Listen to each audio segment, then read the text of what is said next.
Alright folks, turn 30, and the invasion of Jotunheim is proceeding apace. These guys need not to do that, I don't think. At the very least, I'll need to tell Ashtod that I'm doing that, I've just realized. I think I'm just going to move south. So, we have a couple people have claimed thrones. Shinoyama's claimed a throne, and Is has claimed a throne. We have hit construction level 4, which is excellent, so we're starting to be able to build some new fun stuff. Although, really, we need construction level 6. But in any case, we're doing alright right now. You need to search for sites. You two need to research, actually. You could forge owl quills for me, but that's not terribly important just yet. So at level 4, we've gotten access to a bunch of things that we can forge. If we look at what our Imperial Geomancers can do, we can start forging matrices, which will enable us to lock other people into our communions. And that will be very good. So I am going to forge a couple of crystal matrices here. Give me a crystal matrix. And give me a crystal matrix. That will enable me to start getting these guys into communions, where they can do basic utility magic of different paths. Because we've got fire, nature, where's these guys down here? Water, nature, earth, nature. Lots of cool stuff in there. Air, nature. And it will also let us bind these guys into the communions if we need them, if we need any path whatsoever.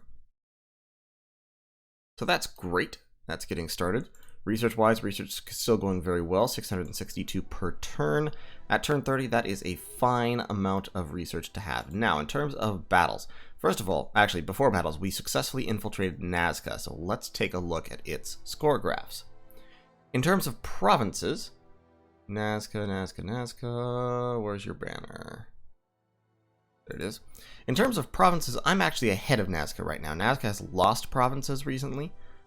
Its max was higher than mine, but since then I've kind of gone up. That was when I got raided, I think, those turns right there. I've actually gone up and it has gone down, so Nazca seems to be struggling, which is a-okay with me. In terms of forts, I'm ahead. I'm actually ahead of everyone else that I've checked in terms of forts, and that's great. In terms of income, I'm way ahead. With my fantastic scales, my income has gone way above everyone else once again that I've checked.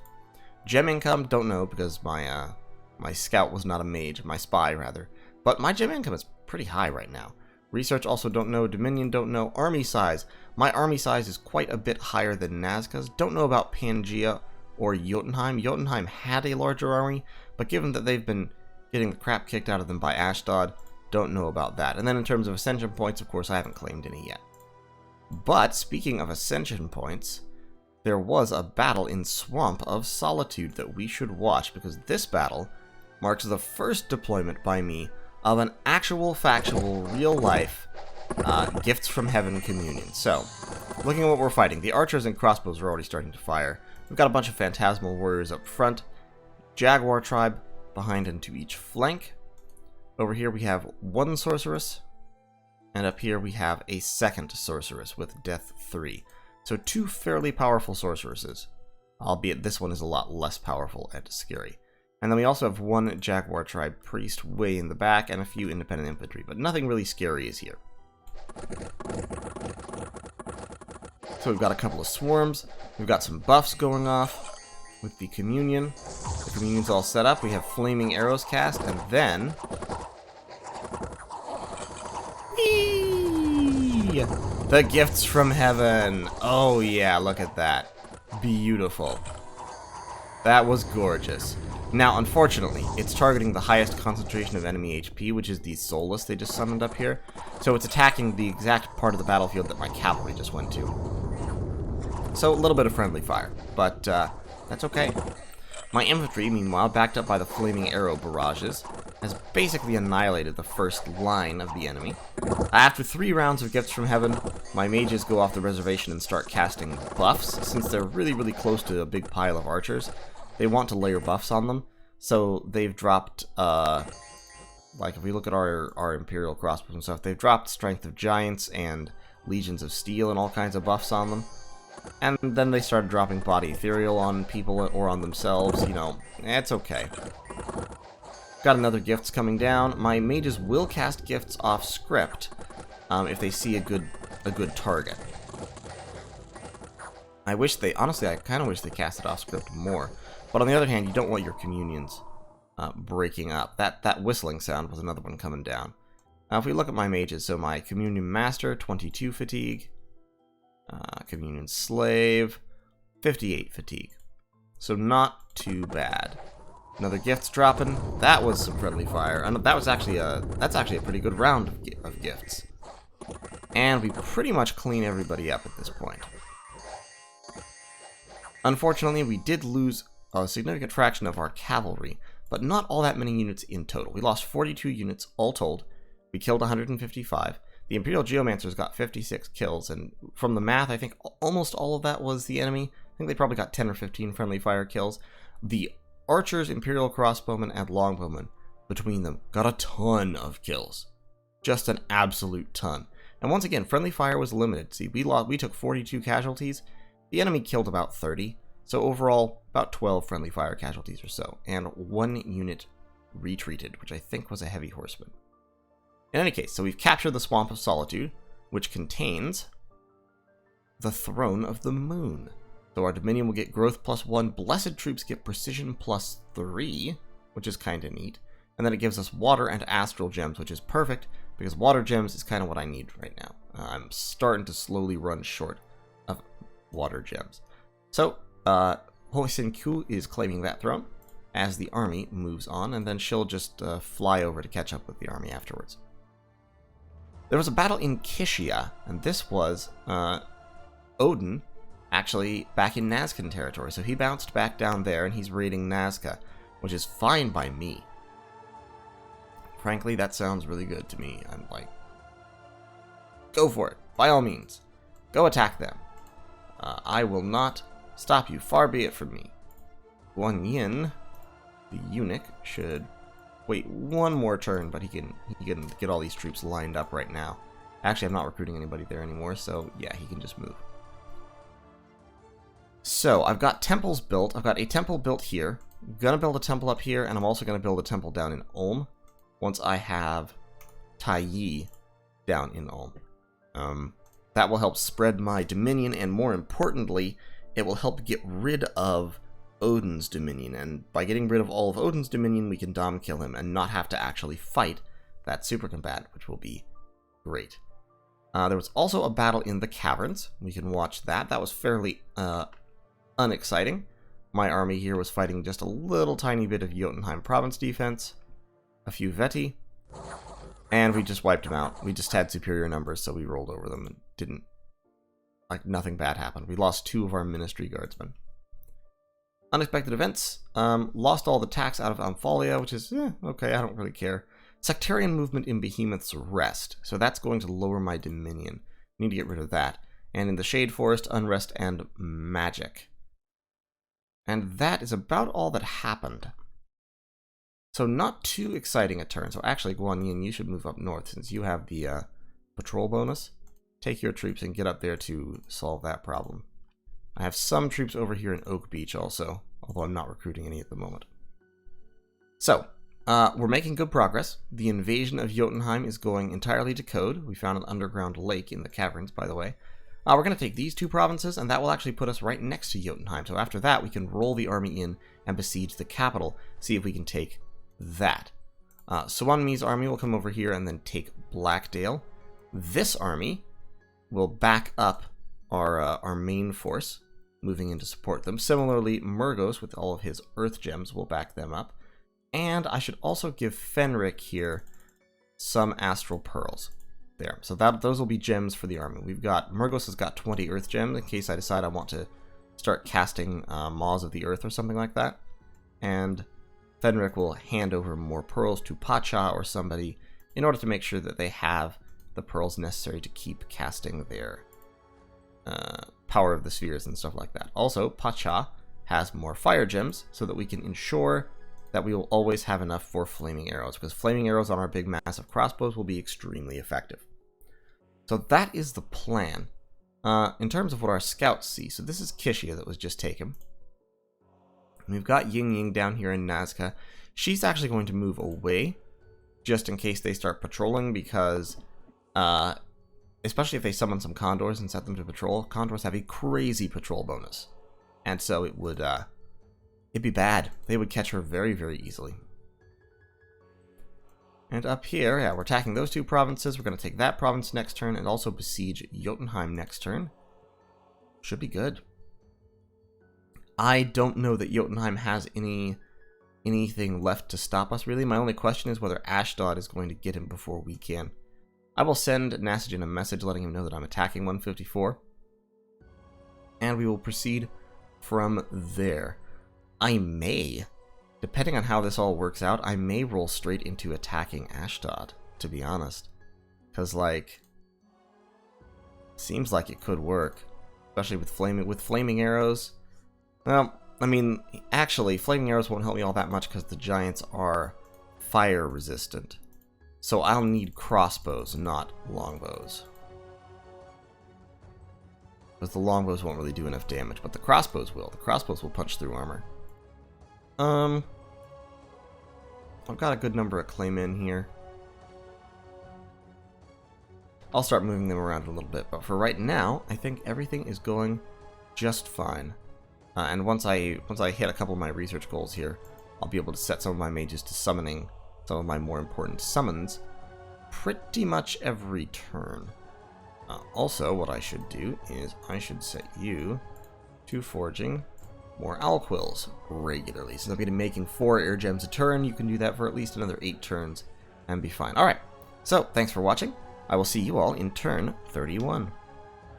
Okay, turn 31. This turn, a lot of interesting things happened. We hit Conjuration level 4, and we're researching enchantment. We have claimed the Throne of the Moon. We cast a Clayman. Excuse me, didn't find any magic sites in Oak Beach. Agartha has created a new prophet. Agartha, interestingly, has also gone AI. I didn't notice exactly when they did that, but they've done it at this point. So they are AI as of now, or if not earlier. There was a battle in Silver Grove. We can watch this battle real quick. That's this battle right here. This is just my giant army attacking basically nothing. And we pretty much just shot them. We dropped 1 million meteors on 2 guys and vaporized them. That was fun. I'm sorry, that was funny. There was also a battle in Scythia that we got to watch, which was Pangaea attacking Nazca. And the interesting thing here is that this battle shows that Pangaea is making aggressive use of their Dryad assassins, because you can see there's a large Pangaean army over here, a lot of Maenads in the back, a bunch of mercenary crossbows on both sides, or possibly just regular crossbows they've recruited. They've got a bunch of satyrs and bone tribe. They've got a few centaur cataphracts, pretty big passel of white centaurs, they're sacreds, who do not appear to be blessed. And they've also got some killer mantises that they've summoned. But the interesting thing here is, of course, that this is a fairly substantial Nazcan army of sacreds, and it has no commanders. So all of the commanders have been assassinated. They're all dead. They've been killed by dryads using Swarm, primarily, and as a consequence, of course, this army just automatically and instantly routes off the field. However, this battle will give us a chance to see the Pangaean Bless, which is magic weapons, quickness, magic resistance, blood surge, and magic leadership. That's a pretty heavy bless. That's actually a very heavy bless. Quickness in particular is incredibly expensive. Blood surge is pretty cheap. But it's hard to get an efficient chassis that can do both. So, interesting. And no big nature bless. Also interesting. They've got... So this is like Astral, magic weapons is 3, if I recall correctly. Magic resistance is 1. This might be S5, Blood 4, and then Water 10, of course, for quickness. In that case, it's a very dangerous bless, and it makes white centaurs extremely killy. They'll be dropping, 4 attacks per round per white centaur, so they're getting 8 attacks per square. And fairly high quality attacks, plus once the blood surge hits, their damage will go up, and their attack will go up, and their defense will go up. And the defense is already absurdly high. So those white centaurs will be very, very difficult to actually fight. Fortunately, dropping meteors on them will work fine. That's the great thing about dropping meteors on people. It doesn't really care about what their stats are. And then there was a battle in Old Giant Woods. One of those scrotty thugs got in the way here. This is Rimlaug, the Jotun werewolf, with his heroic endurance. He's got full kit. And he basically just... excuse me, I'm sorry, it's been a long day. He basically just mulched his way through everybody with the Vine Shield. The Vine Shield makes fighting him in melee more or less a lost cause. Just because it constantly entangles anyone who attacks him. So, we cut through the province defense very easily, but then we got up to him and couldn't deal enough damage to overpower his regeneration by any means, while he was constantly frost-branding everyone to death, so the army routed. A little bit sad, but not totally unexpected. I knew this was going to happen at some point. Lost about 2/3 of the force. Fortunately, it was a very small force, and Danthiel, the commander, ran to Silver Grove and got away. In terms of random events, I was attacked by Servants of Gaia there. In Tianchi, once again attacked by Servants of Gaia, essentially. Got some blood slaves, got a whole bunch of gems and gold, plus an extra slave matrix, and got extra income in Pergami. In Tianchi, I was attacked and wiped out with the province defense, and in Forest of Long Nights, I was attacked and the province defense once again wiped them out. So everything went fine.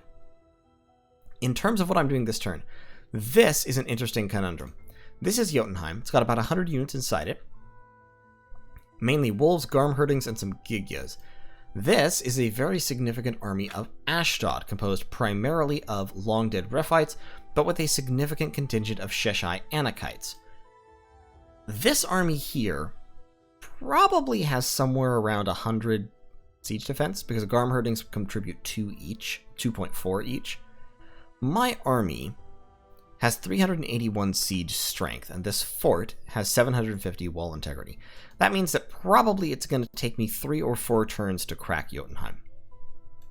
Well, less once I bring in this other army here. That said, I don't know if Ashdod is going to attack as well. I have to assume that this army has mage backup. And their mage backup versus my mage backup may not go entirely in my favor.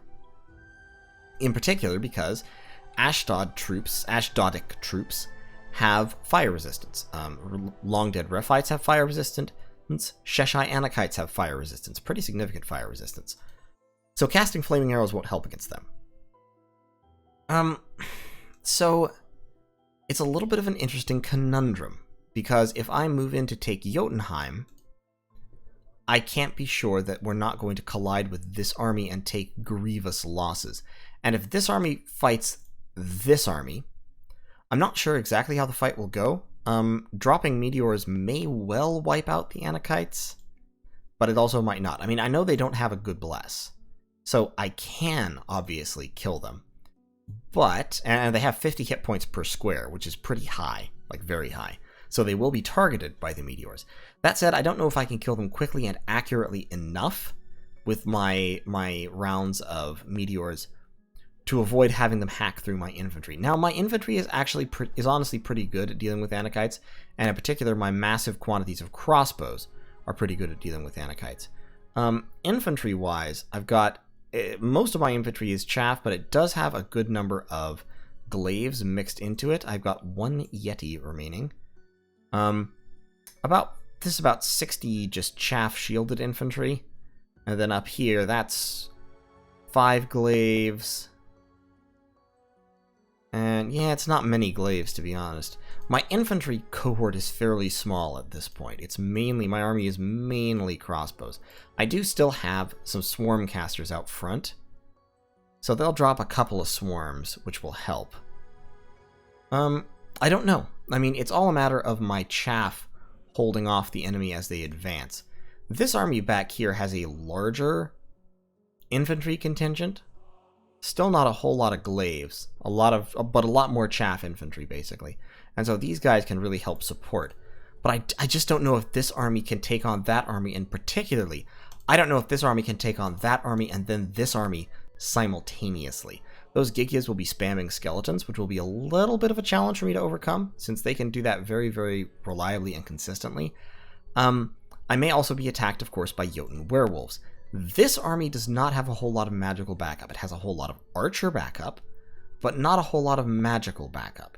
So it's possible that I could I'm gonna go flaming arrows with him. It's possible that I could be wiped out by Skratir if this army runs into a Skrati. Paka will help with that. Also, I don't know why Meliath joined this army. I think I must have misclicked on her. She's moving back to be with her friends. I'm leaving Nanvather to build a palisade in the Swamp of Solitude. The rest of this army is moving over here. With the flaming arrows, I think they can take out a Skrati if it attacks them. And to be honest, I think I'm going to do it. I'm going to go for the gusto. I'm going to attack Jotunheim. Just because I really feel like that's the power move at this point. And if I can combine these two armies, then they'll be unstoppable. Especially because I'm bringing a whole bunch more gems in. So that'll really help. This province also has the Horse's Veil, which is nice. It adds extra units to province defense and things. I'm going to spend the rest of my money buffing that up. Don't have a eunuch real close right at the moment. Elsewhere. Shinuyama, I've found the northern extent of Shinuyama. Shinuyama is not small.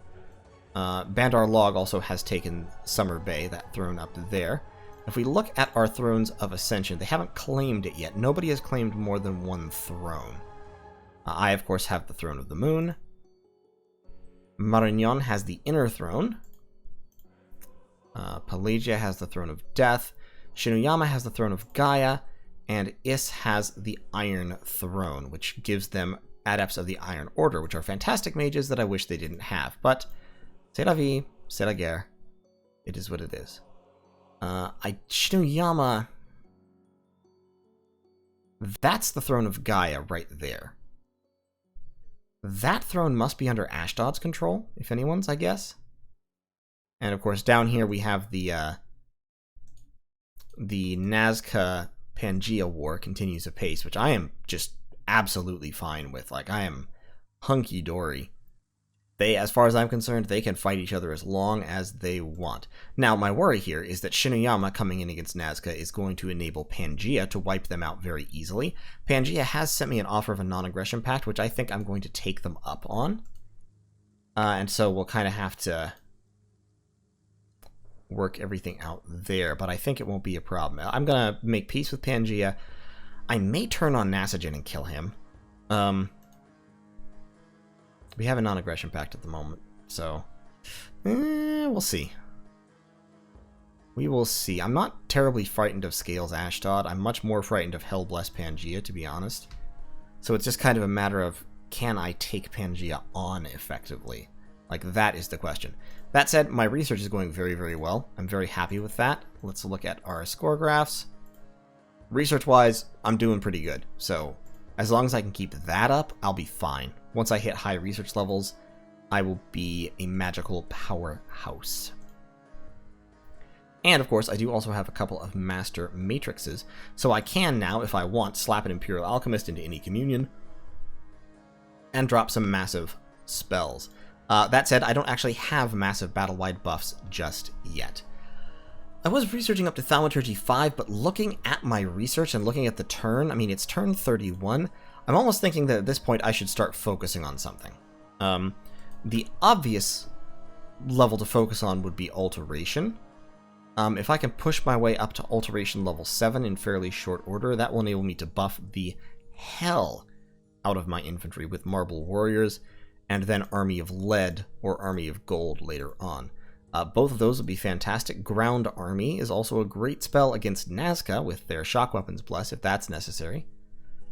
Other options, I could go up Enchantment, although those require higher levels of magic individually, like they're mostly rituals in Enchantment, which I don't really have a good shot at getting. Thaumaturgy would be pretty good. Iron Will is a good buff. Yeah, I think I'll go down to Thaumaturgy level 5, maybe.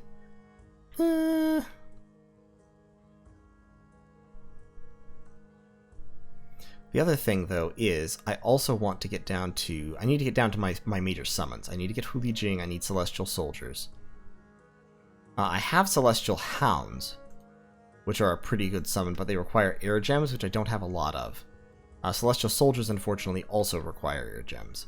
So that's going to be a little bit of a problem. Right now, I'm going down Enchantment. I want to go down Enchantment to get Living Mercury, and then... I think I'm actually going to grab Alteration level 6 for Manifest Vitriol. And then we can go down Thaumaturgy. So Alteration will be my first level 6, and after that we'll continue apace. All these masters can, instead of spamming Gifts from Heaven, can spam Maws of the Earth if I want them to. Maws of the Earth will be a very effective spell as well. Gifts from Heaven is really nice, though. I really like Gifts from Heaven. Like, to be honest, it's just straight up a great spell. When you absolutely positively need to kill someone right now, Gifts from Heaven is where it's at. So, I think that's going to be the turn. I'm still recruiting troops in Tianqi. I'm still summoning some Claymen, because I'm not short of water gems. I'm also starting to cast a Voice of Apsu with Lan Kaihi over here. And I think that will be very, very valuable. Now, where did my Celestial Master go? I seem to have lost my Celestial Master. I know I have one. Let me find. Give me just a second to find him. You can find these guys by going to the Nation Overview. It'll show you all the commanders, albeit, and it'll show you their paths over here. So we can scroll down here to find my Celestial Master by finding the guy who has Astral Magic and a bunch of paths. Because I know I have one. Where are you hiding? Come on now.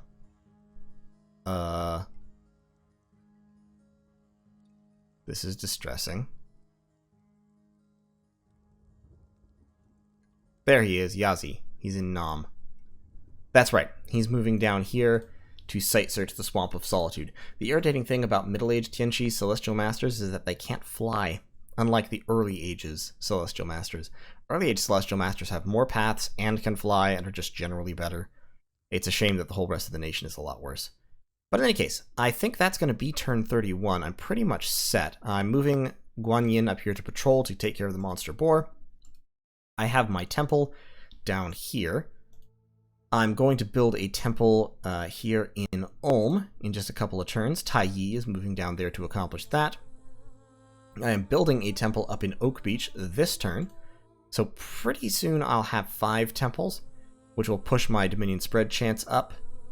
And everything will be more or less going to code. It looks like Shinoyama is pushing their Dominion on me kind of aggressively, so I should also build a temple over here in order to ensure that I get the full benefit of my glorious, fantastic, amazing scales. Look at that, 576 income from Tianqi. Ooh, baby. Oh, I love it. Oh, I love it so much. 314 from Ministra despite not being in my scales. That's also pretty incredible. And 412 from Ulm. I'll take it. It's good. Ulm's got similar scales to me. They've just got Drain 3, which makes my research here pretty garbage. So I definitely need to kick that away. But in any case, thanks for watching, and I will see you all in turn 32. Alright, folks, welcome back to Mandala. It is turn 32. The war against Jotunheim proceeds apace. We can see this werewolf, this Scrati. I totally blanked on their name for just a second there. Actually dodged north to reclaim this province from Ashdod. Ashdod has fallen back, and my army has besieged Jotunheim. So, there was a battle. All of my casualties came from friendly fire. You can see my Imperial Geomancers got 30 kills, of which 18 were my own troops. That's what happens when you are dropping meteors copiously on your own front lines. And my archers and footmen and Imperial crossbowmen kind of cleaned up behind them, so that's fine. In Shade Forest, I was attacked, and in Ulm, I was attacked by Earth Independence. Didn't have time to get the province defense in Ulm up high enough, so I did actually lose in Ulm, so I am under siege, unfortunately. However, things are generally going well. Forest of Springs, unexpected event, lost some income. In Ulm, of course, I was attacked. In Shade Forest, I was attacked. Forest of Long Nights got growth in province income, which is fine. In Bithine, I had a wound. And in Ptofia, I got some extra free gems. So that is just fine. And Fisher King has woken up. Not that it really matters, but yay, Fisher King, the Oracle. This is the first time I've actually shown off the chassis I used. So yes, I did use an Oracle. He's immobile, Water 1, Astral 2, very, very well defended, but basically pointless. Like, Fisher King doesn't matter to me. The most valuable thing Fisher King does is generate extra Dominion spread chances. So I'm now up to 11 temple checks per turn, which is good because my Dominion is kind of getting pushed back a little bit, so I will hope that I can push it back forward again. Like, hopefully I can get my Dominion into Pergamy again, because I want my scales. I'm not getting full benefit from my scales right now. Like you can see, 10,000 population there. Where's another 10,000 population province? Well, compared to this one, my income is actually lower in this province than in this province, despite having higher population, because I'm technically not getting the benefit of my scales. So, down here, we are breaking out of Ulm with a whole bunch of Imperial horsemen. Over here, we're not bothering about this province just yet. We'll take it back shortly. I'm recruiting some infantry and such. Over here, Bandar Log has built up quite the army. They've got almost 200 units. Lots of Gandharvas, lots of light Bandar warriors, and a number of Gurus and white ones. So that's a little distressing. Hopefully this army is moving north in order to attack Shinuyama, but if so, they'd better hurry because this pass is blocked. This is a cold province right here, so they can't cross this pass. So, fortunately, I have pretty significant magic power over on this side of my empire, and if I need to, I can get troops over there in a big hurry. So, if they attack me, it won't be the end of the world, because I can blast them with rocks and earth elementals and things. But I would like to not be attacked. I would appreciate not being attacked. So we're gonna hope that's not happening.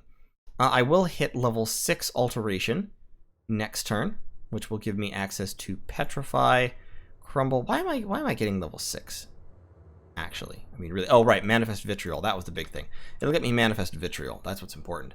And then I will start going back down thaumaturgy. At some point, I need to stop off and get conjuration 5 and construction 6. Construction will probably be my second 6. And so I will, I'll have that. And so I also have this national spell, 1,000-year ginseng. So, I can deduct age from my mages if they have nature, which is pretty useful, I guess, if I happen to have an old mage that I don't want to be old. What I would also like to do is I would also like to, definitely get up to level 6. Probably I won't go further than that, because none of these spells I can actually easily cast.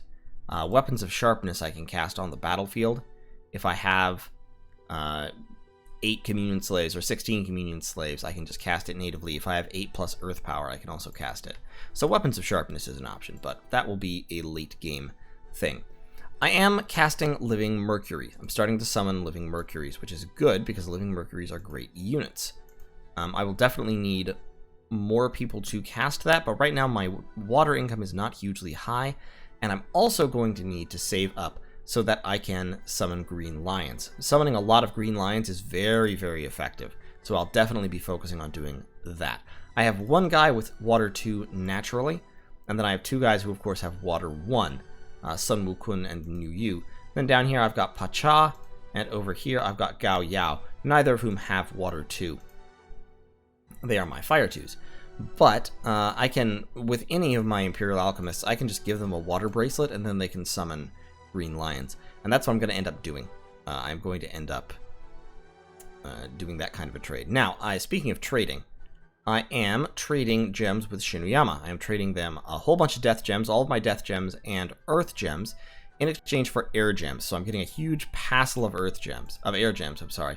And that is so that I will be able to summon some Celestial Soldiers. They cost 15 air gems a pop for the casting. It gives you 5 Celestial Soldiers. And Celestial Soldiers are quite solid units, so I definitely want some. So I'm getting like 44 air gems, sorry. But that plus my income, I should be able to afford to summon 5 or 6 packs of Celestial Soldiers as soon as I hit that level, and that will be great.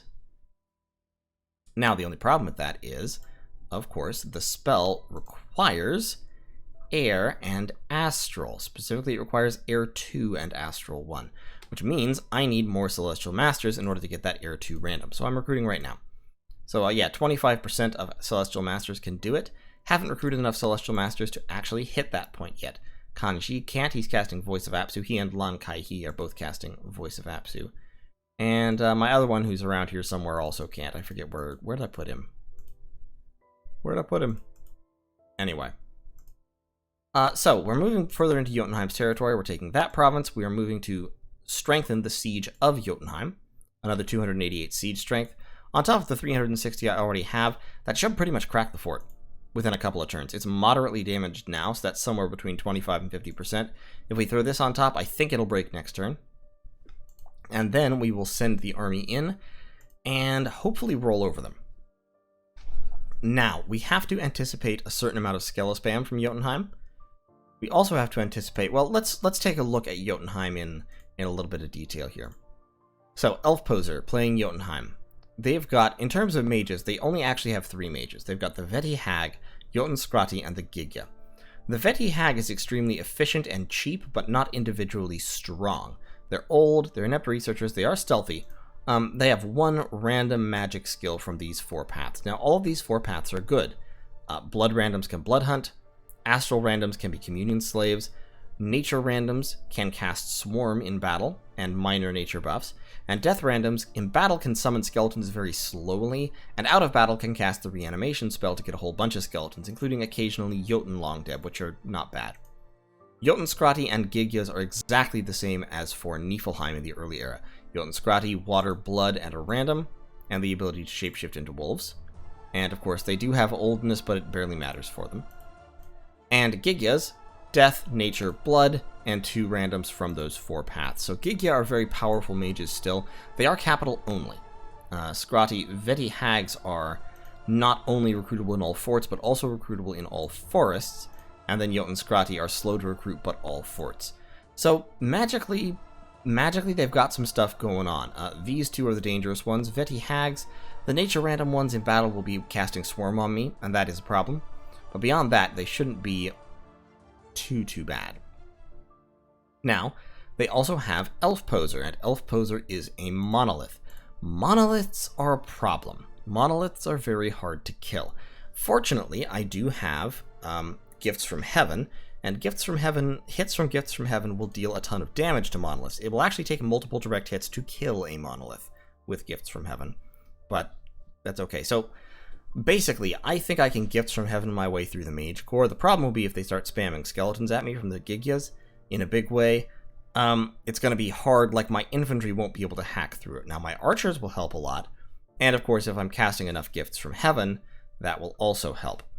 I have 12 commune slaves. I am actually going to swap a couple of them over to Gifts from Heaven.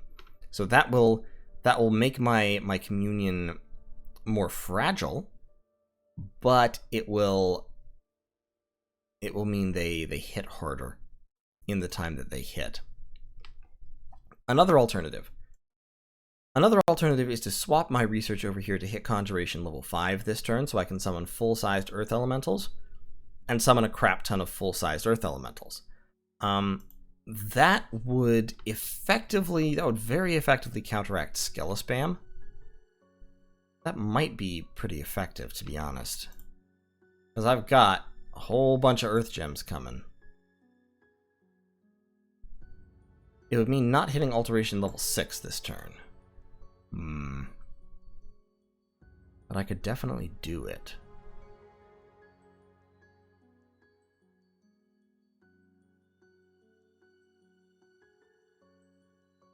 Sorry, I know I'm being quiet. I'm just considering what would be more effective here.